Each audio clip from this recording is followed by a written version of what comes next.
introduce you to myself, my brand, and why it should matter to you. My name is Jan Hibbard, and my business is Log Cabin Leather by Jan, and I've been making handmade leather goods since 1977. So today, again, I'm going to share the story about how leather became my passion, what type of products I make, and why that should make a difference to you. There's a lot of leather workers out there. What makes my products a little bit different than others out there? My story began a long time ago in 1977 when I was a college student in Boston. I was studying to be a teacher. So, teaching I still do classes and things like that. I was studying to be a teacher. Barnes and Noble opened in downtown Boston, and I went there with my sister, who was my roommate at the time. I loved crafts. So, I went to the craft section. I found a book that intrigued me on leatherwork. This is the book. Hope that's showing on the camera okay. It seems like I've got a real glare here. It's a very basic book. And it was $2 though. But what intrigued me most about it, it's a very, even back then it was kind of primitive, to be quite honest.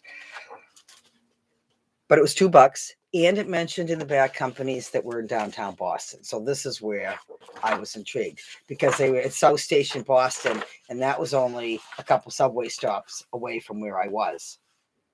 So I took the subway there the next day.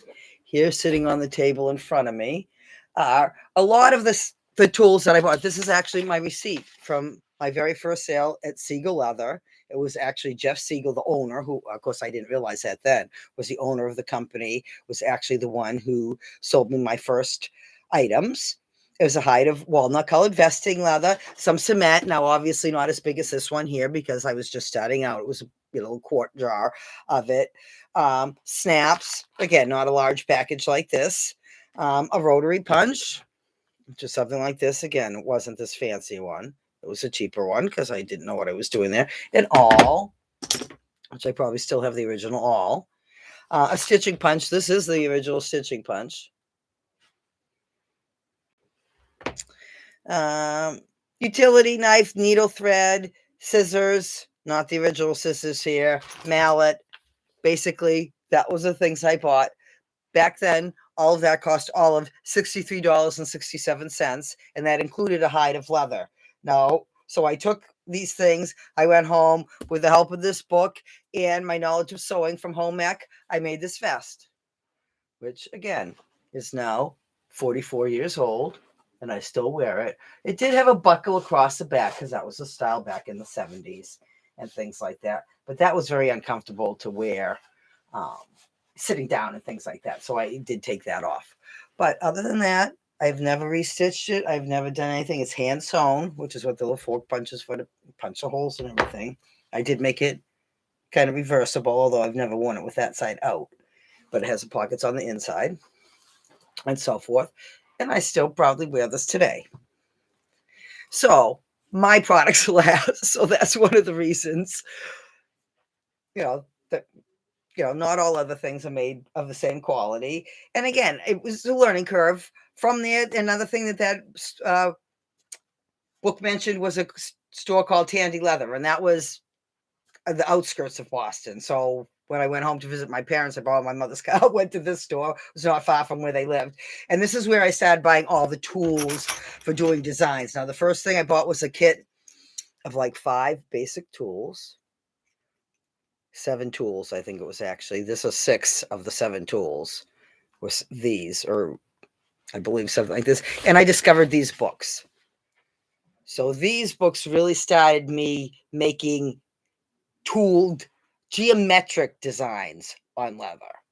Belts in particular. So these 2 books are on making belts. But the problem was there, I didn't have half the tools you want. Now, if you look back down here on the table, this is just one rack of tools I have. I have another whole one like that, and I have boxes with different tool. I have a lot of different design stamps now. But back then, I didn't have that many, and I was, starting out. These books intrigued me because they were about more geometric designs, which is what, I like to do. More geometric designs. But again, a lot of other books were for making designs like this. I don't know if this shows that's a rifle case I made a long time ago. Again, back probably in the early 80s from my father-in-law who was passed on. So I have it now. Um, with the floral designs. And see, I didn't like doing those floral designs.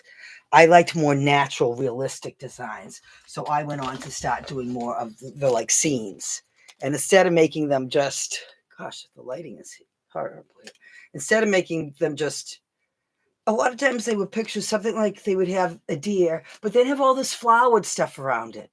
That wasn't natural. That's not what you see out in the world. So I'm a realist. I like, my sister likes Monet and the pictures that are not, I like realism. So that didn't cut it for me. So I started creating my own pictures. So this, again, this catalog was made in 1978. This is my original catalog that I made, completely my own design by just looking at notebooks and things like that. All my patterns, pretty much, most of them I did make myself. Now this, I, followed something in a book, but most of my patterns, my designs and things, I look at pictures of things and then I create my own pattern for, like, wallets. Originally, I bought a wallet kit. I never actually made that wallet from the kit, but I used those pieces to design patterns and things like that. So from there, from the stamping to the carving, the pictures, the painting is really what sets my things up a little bit unique from other people, and the coloring. When I do the tooling, the unique coloring I do on belts and things like that. And this lighting is horrible in here today. Really makes a difference. It really makes the design stand out. So most people would say more of a Western flair. I do have a new line of belts that will come out very soon, and other products. Usually 3 product lines a year, with different lines. I have 3 different launches each year. But now, right now, the best way to learn about my things and find out more about me and what I do and see the types of things I make, because I make a lot of different products now, and they are customizable. Like, again, I have letters, things like that can be stamped on something. If you look on my website too, I have some things that show, customized orders. My website is logcabinleatherbyjan.com. I also have an engraver, which is what's behind this big black curtain. It's actually too cold to engrave right now, because I'm in the basement of my log cabin home, hence the name Log Cabin Leather by Jan. But it's unheated, so it's a little chilly down here. So the glow forge doesn't work unless it's above 50 degrees. So it's right bordering around there now. But I can engrave things. That's pretty much going to wrap it up for now. Again, my products are unique. The designs, the pictures, things like that are based on real places, scenes. A lot of it is inspired by New Hampshire. Those the kinds of pictures I make, you're only going to find by me, because they're all designed by me. My tool designs, they're things I make up. Yes, these were books that I used originally to figure out how to create patterns and things like that. But most of the tools that were in this book, I didn't have the exact tool. So I improvised to begin with. So really and now I just make up designs. I have many videos that show about that, about how I create the designs and so forth. And I just sit down and I pick up a tool and I start stamping it after I measure out and so forth. So if you want to find more about me, again, subscribe to my YouTube channel. I'd appreciate a thumbs up, things like that. Join my email list.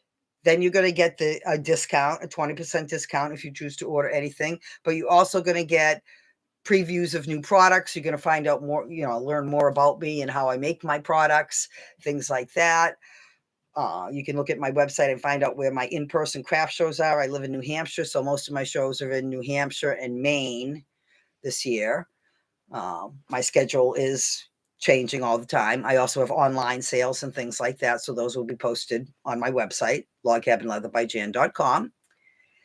But join my email, because that's where you get the best deals, the discounts. Again, product launches. You get invited to a preview party. You can buy the products before they're available to the public, things like that.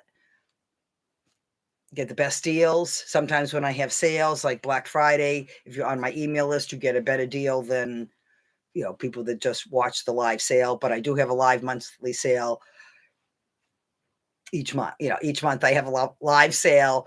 I'm shooting for the 3rd Wednesday of the month. Again, doesn't always work out. Right now I'm having trouble with my Facebook page and it keeps going down and I can't access it. So again, YouTube, I do have a Facebook page. I do have a Pinterest.